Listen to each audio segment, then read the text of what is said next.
Hi మామ, ఈరోజు శ్యామ శుక్రవారం సందర్భంగా విజయవాడ దుర్గామాత గుడికి వెళ్తున్నాం. అయితే ఈ కనపడేదే పెడన్ స్టేషన్. ఇక్కడ నుండి మన జర్నీ స్టార్ట్ అవుతుంది అనమాట.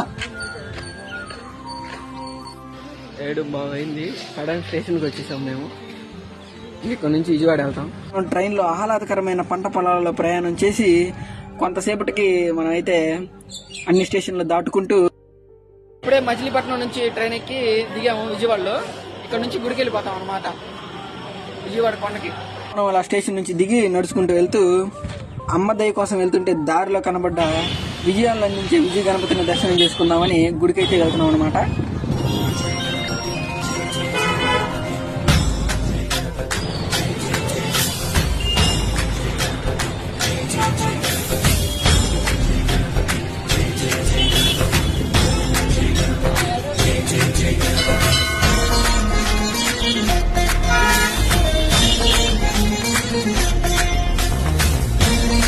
ఇంకా ద వెయిట్ ఈస్ ఓవర్. మనం ఇప్పుడు ఆంధ్రప్రదేశ్లోని రెండో అతిపెద్ద టెంపుల్, విజయవాడకు స్పెషల్ అట్రాక్షన్ అయిన ఇంద్రకీలాద్రి అమ్మవారి దగ్గరికి అయితే వచ్చేసాం అనమాట.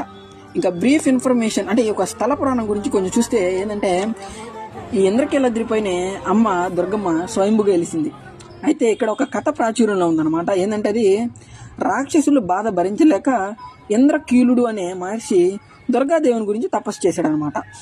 అమ్మవారు వచ్చి తనపైన నివాసం ఉండాలి, రాక్షసులను సంహరించాలని చెప్పేసి ఆ ఇంద్రకీలుడు అనేవాడు చేసినప్పుడు అమ్మ వచ్చేసి ఇంకా ఆ ఇంద్రకీలాద్రిపై కొలువు తీరిందనమాట. కాకుండా మనందరికీ తెలిసినట్టుగానే ఇంద్రుడు తపస్సును ఆచరించాడు కాబట్టి ఇక్కడ ఇంద్రకీలాద్రి, విజయాన్ని పొందాడు కాబట్టి విజయవాడ అనే పేర్లు కూడా వచ్చాయని మనందరికీ తెలుసు అనమాట. అమ్మవారి దర్శనం అయితే చాలా బాగా జరిగిందనమాట. ఆ కూలో నుంచి నంచేపు ఏంద్ర బాబు ఎంతసేపు అని అనుకున్నా. అదేంటో తెలియదు కానీ ఆ చల్లని తల్లి చిరునవ్వులు చూస్తే మనసంతా ఒక ప్రశాంతతతో నిండిపోయింది. మేబీ దీన్నేనేమో అంటారు మ్యాజిక్ అని. ఇసుకేస్తే రాళ్ళంత మంది జనం మధ్యలో అమ్మ దర్శనాన్ని చక్కగా పూర్తి చేసుకొని అయ్యాక మల్లేశ్వర స్వామి దర్శనానికి వెళ్తున్నాం మనం.